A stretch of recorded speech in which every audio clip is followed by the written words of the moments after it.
Welcome to The Journey Continues. It's a brand new podcast from the New York Annual Conference. I'm Lisa Isom, your Director of Communications, and I'm here with none other than our own resident bishop, Thomas J. Bickerton. Hey, Bishop. Hi, Lisa. Where'd you ever get that name, The Journey Continues? Oh, who knows? I don't know. This came. That's a great creative idea. It is. Wow. I wonder who wrote it. Hey, listen, I'm really proud of this effort. I mean, we're talking from the new studio that's been created for our work, and we've been anticipating this podcast for some time now. And we hope to make this a regular feature and keep our conference and others up to date with emerging trends and issues that are before us. So looking forward to this communication vehicle unfolding. So thank you for all your work, and really proud to be sitting here with you today. Bishop, I'm really excited about it. You know, it's funny how time flies. It's been about 9 months, I think, since we started working on the studio, and now it's all come together, and the conference center building is open for in-person meetings, and I think the studio is going to get really great use. We're super high tech now. Well, we're getting there anyway, Yeah. and that's a good sign. That's a good sign. It's long overdue. Yes, and I'd be remiss if I didn't put in a plug. Please come to the conference center, see the new studio. It's fabulous, and we're in a new communications area. Yay for that. It's a beautiful studio. Anyway, all right. So thanks, Bishop. I'm going to get right to it. Okay. Let's talk about some hot topics. The hottest of which is church sustainability, and it's a necessary topic. Local church revival has been part of our narrative for a long time. So the question is, where are we now? Well, really, it's a part of an ongoing process of learning how to keep our feet on the ground while we are aspiring to something new or something more. And so being able to evaluate sustainability is just of critical importance for us. And in the midst of that, determining out of that realistic posture of sustainability how revitalization can and should take place. There's a lot of moving parts to it right now. The cooperative parish development and initiative is a key piece of that. And just being realistic about where we are. I mean, the fact is that our churches are struggling because of the losses that have happened due to the pandemic, and the resources we're struggling to find renewed resources in the midst of these post-pandemic days. And a part of that's the resource of personnel. Our churches have not returned to pre-COVID levels of attendance.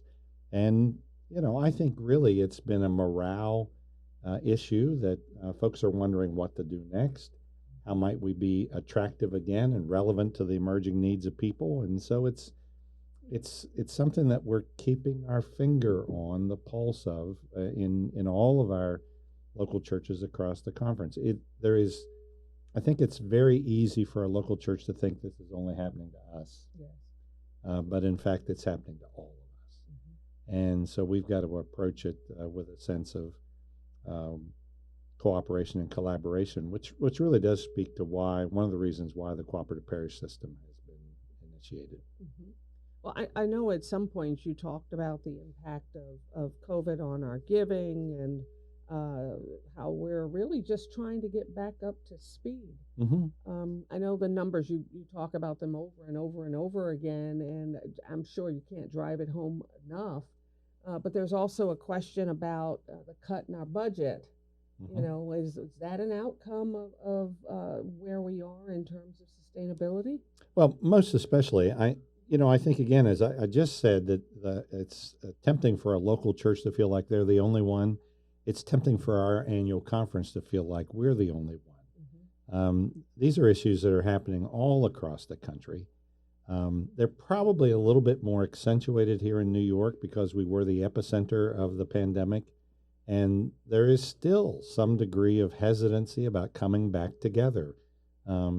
Some people are understandably skittish and uncertain about to what extent they can come back out, and it does affect us, and it has affected us.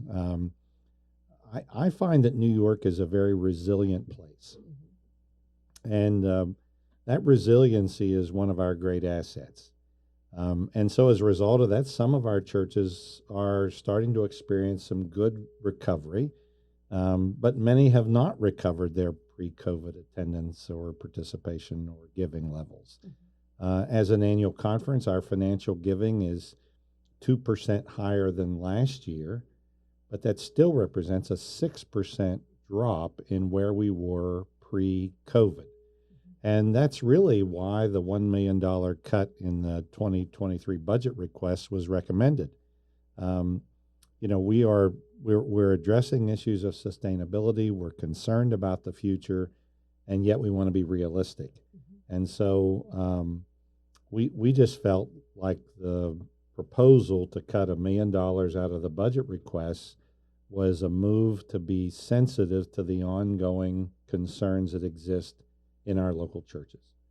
And so it's a blow, it's a setback in some regard, but on the whole, it's a way for us to reset ourselves for the journey that lies ahead, which is what our theme has been throughout this whole post-COVID work that we've been doing. It just sounds like, you talk a lot about how we've moved from reset to a pivot.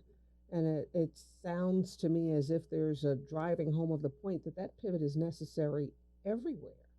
It's not just in this building. It's in our local churches. It is a part of our new, I don't like the term, but it's part of our new normal, that pivot. Yeah.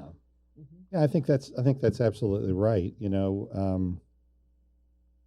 I've been spending a lot of time in the Council of Bishops talking about the word pivot.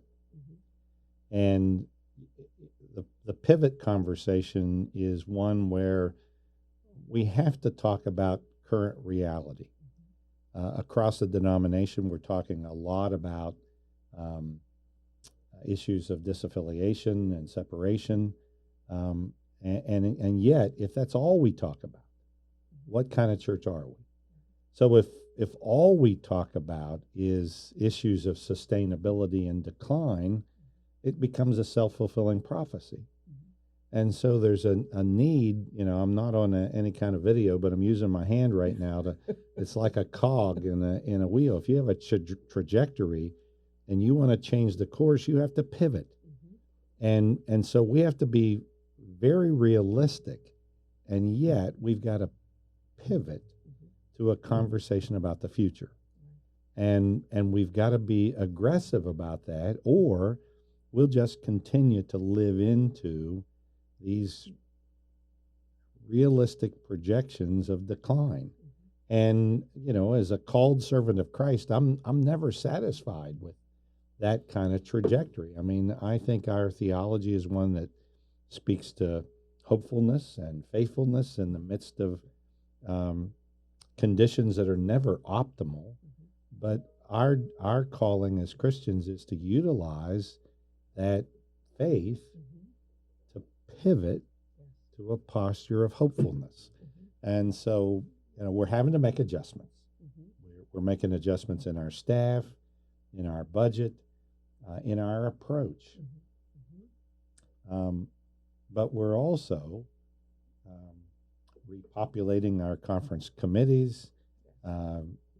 We've got an upcoming organizational meeting relative to that, and our desire is to mobilize our people and utilize the resources in our people to discern where does this annual conference go next, and how do we capitalize on the opportunity. And I'm one of those people that says in the midst of every obstacle there's an opportunity.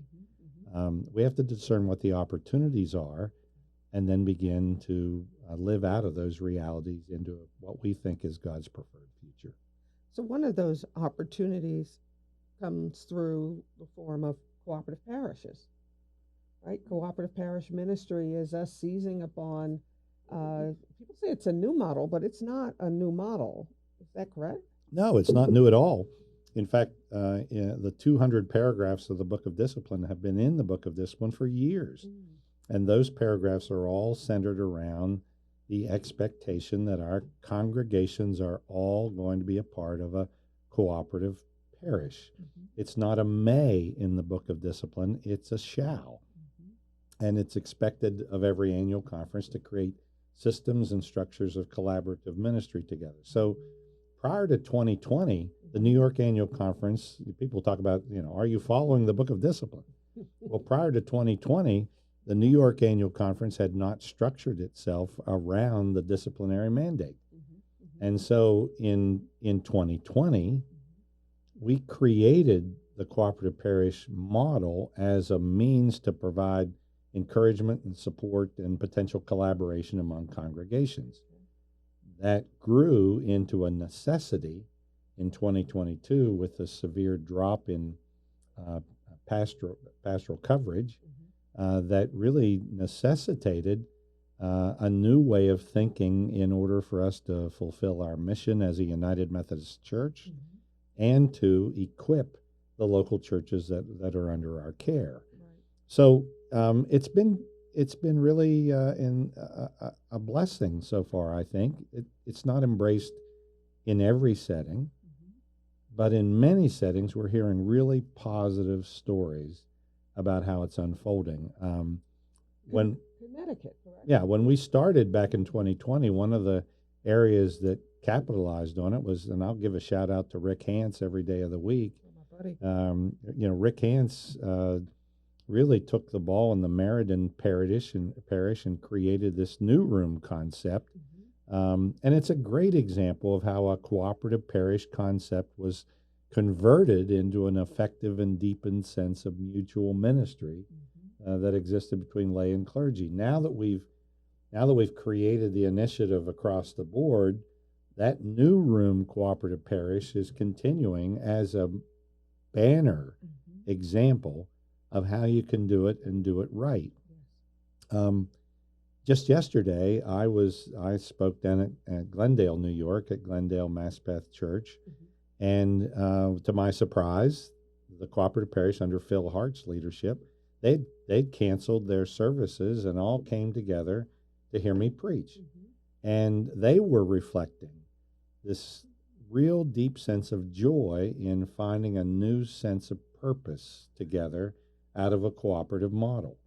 So it's something that was driven out of necessity, and to some it may be perceived to be, another top-down kind of program.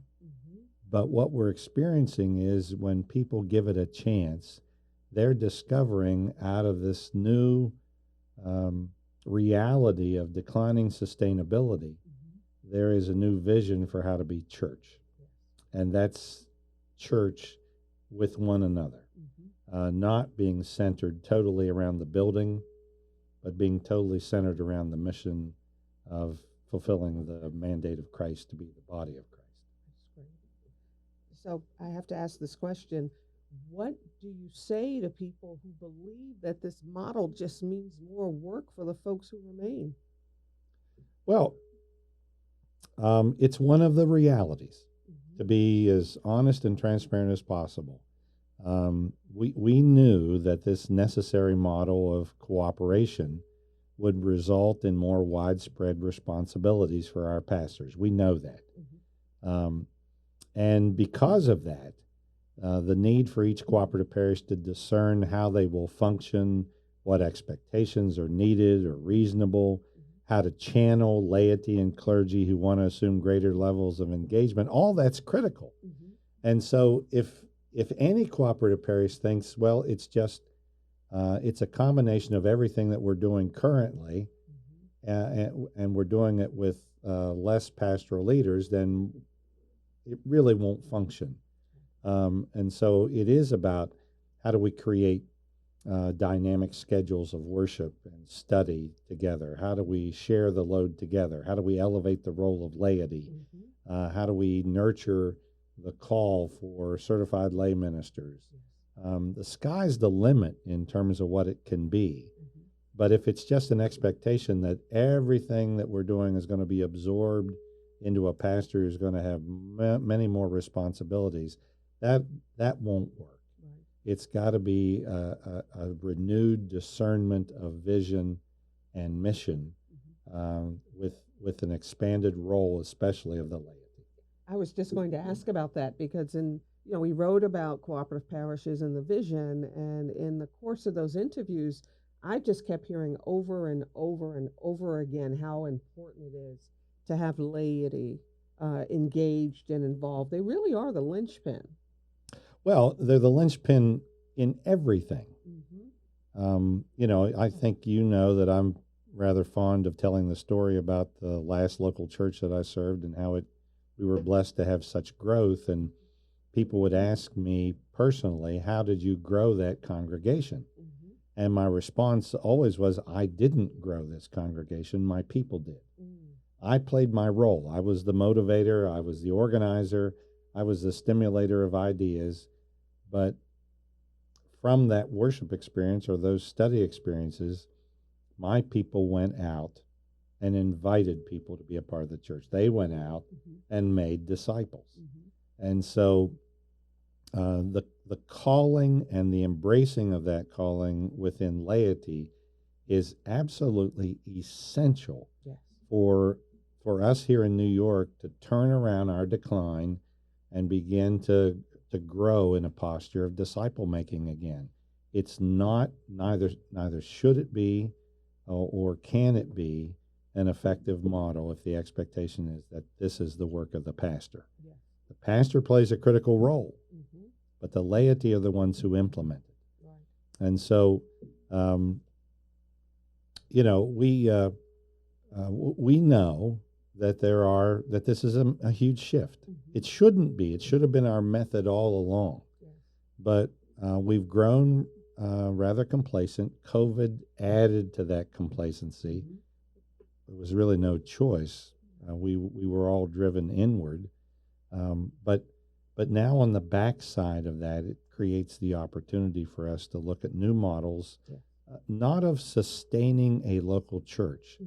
but new models of making disciples, new models of building the body of Christ, Hmm. new models of how to inject the United Methodist way Hmm. into a culture that desperately needs the theology that we have to offer, a theology of grace, hope, faithfulness, joy, justice, and love. Hmm. And we know that that this is a tough switch Hmm. because oftentimes our district superintendents will be faced with that line. Well, we understand the need, but we'd just like to have our own pastor. Right. But when you're 45 pastors short, it's heartbreaking for a district superintendent to hear those words and to say, I'd be happy to give you a pastor if we had one. It's a new day, Yes. a new reality, Hmm. and we've got to find a way to live into it with a sense of purpose, and I would add a sense of joy. Yes, absolutely. Now, my question is this, with all the newness, inevitably you're going to run into some trust issues. Oh, absolutely. Yeah. So how do you navigate? I need this coffee desperately. Okay. How do you navigate trust issues based on the fact that this is the unknown? You're asking people to embrace something that they don't have experience with. Sure. How do you handle that? Sure. Well, there are always going to be misperceptions. And in the culture in which we live, there's always issues of trust. Hmm. Positions of leadership and authority are not well respected these days. You see that all across the culture. Absolutely. It has invaded the church as well. Hmm. And so you've always got that. But I think for me, the only way to deal with issues of trust is with transparency.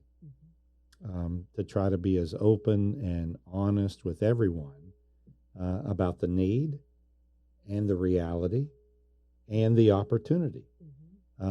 So I think we're attempting to be extremely transparent with everyone regarding the why behind the cooperative parishes. It's not something that we just grabbed out of thin air. It's been around for a long time. It's not something that we imposed because we wanted something else to do. It was something that we initiated because we had to. And it was a way for us to find a vehicle for the potential of effective ministry to continue or Mhm. to be regenerated. Yes. Um, and as a result of that, we're providing all sorts of support. I really celebrate the work that Denise Smart Sears, our DCM, and Doris Dalton, our Director of Leadership Development and Intercultural Competency, are doing. They're running training sessions, support groups, mentoring, practice sessions. They're doing all that with great intentionality because we want to build in the potential success. We don't want to just say, well, here's a model and you do with it what you want. Right. We know that there's got to be a strong set of support networks put in place, and we feel really good about that. Mhm. So again, the question is that I've heard often: why don't we just recruit more pastors? Well, I think folks need to know that that's work that we constantly do anyway. We're constantly in the process of recruiting people. In fact, every year we get a stack of letters from folks that are interested in potentially coming our way. They also send those letters to other annual conferences as well, by the way. Mhm. But you know, there are unique challenges to bringing people to New York. Oh, sure. Um, with our churches rapidly moving to part-time ministry, Mhm. um, the declining ability to meet financial obligations in those local churches, Mhm. all of that set in the midst of an economy Yes. that makes it difficult to make ends meet, makes it really a significant challenge for us to get a yes from someone to come here, because there's a perception that New York is more attractive in terms of um, its culture and its offerings. Mhm. Then those things are real, but the reality is it costs Yes, to do those indeed. things. And so, when you think about the cost of living, especially in with a salary that's maybe a part-time salary, Mhm. it's a challenge to bring people here. Mhm. Personally, I think one of the models on the horizon is bivocational ministry. Oh, okay. And I know I just recently had a meeting with all of our seminary presidents across the country, and they were talking pretty significantly about the desire among seminary students today to be equipped for bivocational ministry. Mhm. And I think it's an opportunity for us to potentially recruit that kind of person here who has the skill sets and the calling Yes. to serve a church and work in the midst of the community. Mhm. So we're always exercising those muscles. Right. There's a lot more work to be done in that regard, but I would want everyone to know that it's a work that we constantly try to do. So all this, it sounds as if cooperative parish ministry isn't going anywhere in the New York Annual Conference anytime soon. It is going to be how we do ministry. Well, it may be a surprise to some people who are listening today to hear that in 2023 there are 60 Mhm. 60 pastors that are eligible to retire. Wow. Um, we've just encountered with early retirements, natural retirements, and COVID fatigue departures, Mhm. a drop of 45 pastors last year alone. Now, I don't anticipate that there'll be 60 retirements at Annual Conference 2023, Mhm. but we are an aging crop of leaders, Right. and we're nearing kind of the high water mark in terms of persons that are eligible to retire. And so we think that the shortage of pastors will only increase. Mhm. And so the cooperative parish model is not a kind of one and done model. It's something we're going to be living into for several years to come. Got it. So I know our time is limited, but I have to ask about that larger report from the Committee on Nominations at the special session of annual conference. Uh, Why was that an important thing to do at this time? Well, I think our committee work as an annual conference suffered directly from the pandemic. Zoom became an acceptable means of meeting, and thanks be to God that we were able to do that. And we continue to do that. I think all of our meetings moving forward will have a hybrid format. As you well know, we're getting ready to retrofit the Learning Center for hybrid meetings. Excited about that. Yeah, we want folks to come back to the building, but we also realize that there are some folks who still don't feel comfortable getting out, and others who don't want to travel the long distances. Yes. Our committee work was suffered directly from the pandemic because even though we had Zoom, many of our committees became dormant because the engaging of their ideas just couldn't be done under the pandemic. And so out of that inactivity or the expressed desire to not serve on a committee moving forward, in order for the annual conference to function, it became necessary that we repopulate and re-energize our conference committees. And that's the nominating committee asked for some more time. We could have brought that at the June annual conference session, but we gave them another 3 months to continue to do their work. And even then, they did not or were not able to bring a nominations report that had a complete slate. They're still working to repopulate those committees. They've been working overtime. I want to give a shout out to all the members of that existing nominating committee for doing hard and diligent work. They've been working for nearly a year now. And they've done very thorough and I believe very good work. For example, they had a series of meetings with the cabinet to consult with the cabinet members about what are potential names in the district. The superintendent has access to names and people that are serving in the district that may be the right people to serve on conference committees. The cabinet didn't do the work of the nominating committee, but it did play a necessary role in providing names and possibilities for the nominating committee to serve.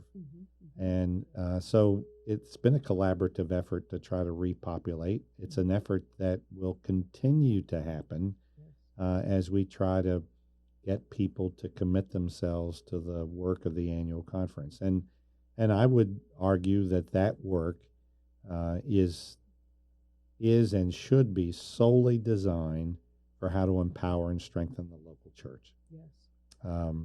Now, there's things that an annual conference does that a local church can't do. But on the whole, our lifeblood is centered in how we mobilize and create effective local congregations to spread the gospel of Jesus Christ across the world. Well, I'm really happy you took the time out to talk. And I know we have a lot more to discuss. And I know that can't happen all in one sitting in first episode of a podcast. So this will be an ongoing effort and an ongoing process, like many of the things you discussed here. Stay continued, right? The journey continues. It just sounds like a lot of hard work ahead. Yeah, and I appreciate your efforts to pull together these kinds of conversations. We want to use every communications vehicle we can to communicate in a transparent way to the annual conference about where we are and where we're going. And I hope, Lisa, that we'll use this venue to do some critical thinking together, to experience the cutting edge of thoughts across the denomination, what's happening in the denomination in the world. These days, there's a lot to talk about. Absolutely. And so we just encourage everyone to tune in and stay tuned to the conversations that will unfold. I'm excited about all of that, and of course, the journey continues. Right? Indeed it does, in the name of Christ.